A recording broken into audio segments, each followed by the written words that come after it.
देश की आर्थिक स्थिति बहुत खराब है, बैंकों की हालत खस्ता है,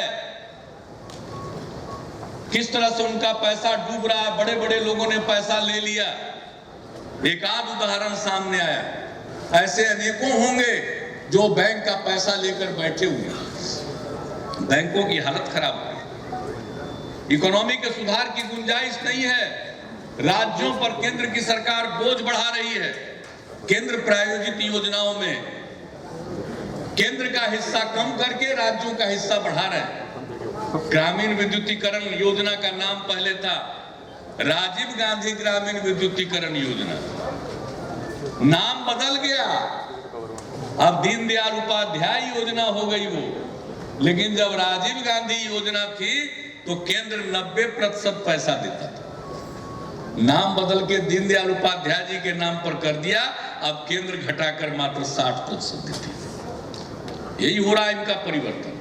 राज्य पर बोझ बढ़ा रहे हैं, मनरेगा जैसी योजनाओं पर ध्यान नहीं है, प्रधानमंत्री ग्राम सड़क योजना पर ध्यान नहीं है।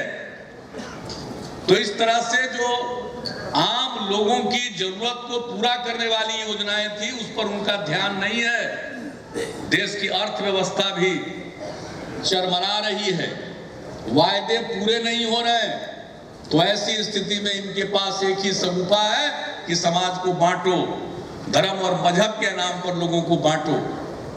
कभी लव जिहाद, कभी घर वापसी, कभी गोमांस का मुद्दा, और आज देशभक्ति के नाम पर लोगों को गुमराह करने की कोशिश कर रहे हैं। अरे इस देश में कौन देशभक्त नहीं?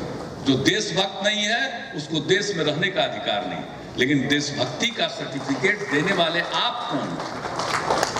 मैं पूछना चाहता हूं, जो देश की आजादी की लड़ाई में हिस्सा नहीं लेता है वो आज देशभक्ति का सर्टिफिकेट बांटेगा।